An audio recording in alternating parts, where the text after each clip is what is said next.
Malam itu Bandung diguyur hujan rintik. Udara dingin menusuk tulang, dan jalanan Setiabudi mulai sepi. Aku, Raka, baru selesai lembur, terlalu lelah untuk mengendarai motor menanjak ke arah Lembang. Karena itu, aku memilih satu-satunya opsi, naik bis kecil yang katanya masih beroperasi sampai malam. Temanku pernah bilang, hati-hati kalau naik bis di jalur Cikole. Kadang ada bis yang bukan dari dunia kita. Waktu itu aku hanya menertawakannya. Tapi malam itu, tawaku berubah jadi penyesalan terburuk dalam hidupku. Ketika bis berhenti di depan halte kecil, aku langsung merasa ada yang tidak wajar. Bis itu tua sekali, seperti keluaran tahun 90-an. Warnanya lusuh dan jendelanya berkabut dari dalam. Sopirnya seorang pria tua berwajah pucat, tapi matanya tajam menatapku lama. Terlalu lama. Saat aku masuk, bau kayu lembab campur tanah basah menyergap hidungku. Interiornya gelap dan dingin.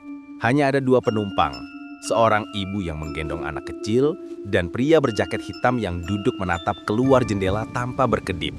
Tidak ada yang berbicara. Aku mengambil kursi di tengah. Bis perlahan bergerak meninggalkan keramaian kota. Lampu-lampu kota berganti dengan hutan pinus yang gelap dan berkelak-kelok. Kabut turun semakin tebal, membuat suasana semakin tidak nyaman. Awalnya aku hanya merasa ngantuk, namun beberapa menit kemudian, anak kecil di depan mulai gelisah. Ia mendekap ibunya kuat-kuat dan berbisik, "Jangan lihat keluar, jangan lihat." Ibunya menenangkannya, tapi aku semakin penasaran. Aku menoleh ke jendela.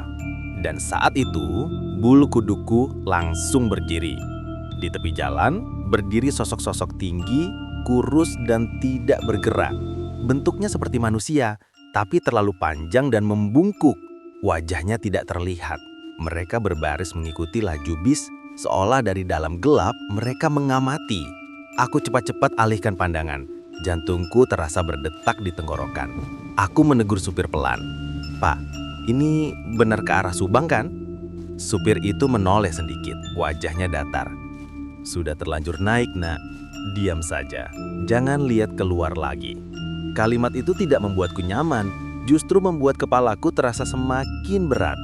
Bis terus melaju melewati jalur yang aneh, jalan tanah, bukan aspal. Padahal jalur resmi ke Subang seharusnya mulus. Kabut semakin tebal membuat bis melambat drastis.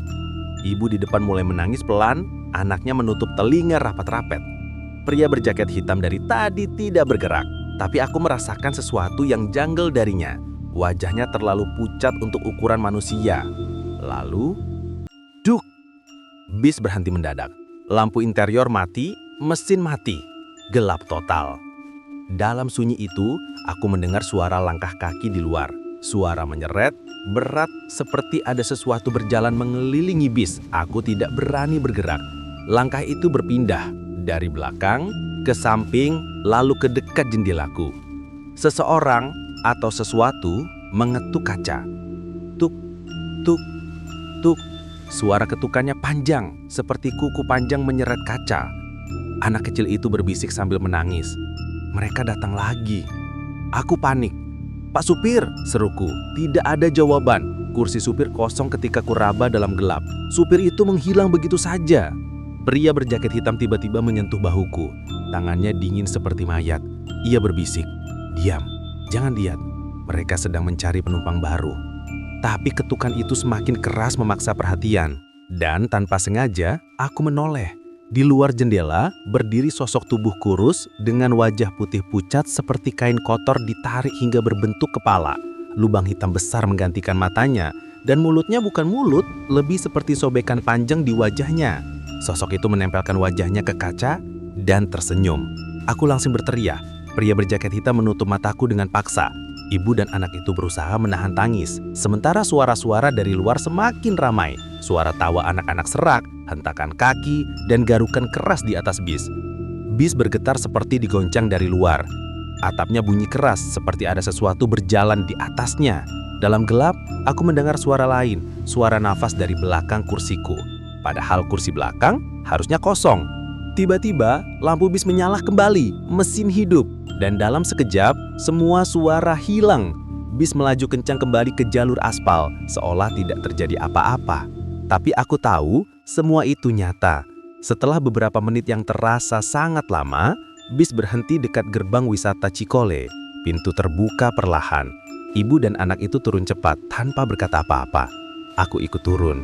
Udara luar terasa jauh lebih hangat, jauh lebih hidup. Ketika aku menoleh ke arah bis, sesuatu membuatku ingin lari.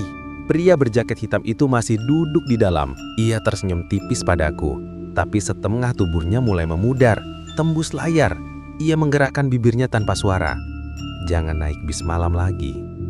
Pintu bis menutup, dan bis itu menghilang. Bukan pergi, bukan melaju, menghilang seperti lenyap ke udara. Aku terpaku beberapa detik sebelum akhirnya berlari menjauh dari jalur itu.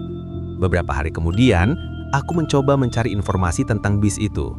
Tidak ada catatan, tidak ada supir dengan ciri yang sama, tidak ada trayek yang cocok, seolah bis itu tidak pernah ada. Namun, seorang penjaga warung di Cikole berkata, "Dulu ada bis yang remnya blong di jalur lama. Semua penumpangnya hilang. Katanya bis itu kadang muncul lagi, bawa penumpang baru." Aku langsung terdiam.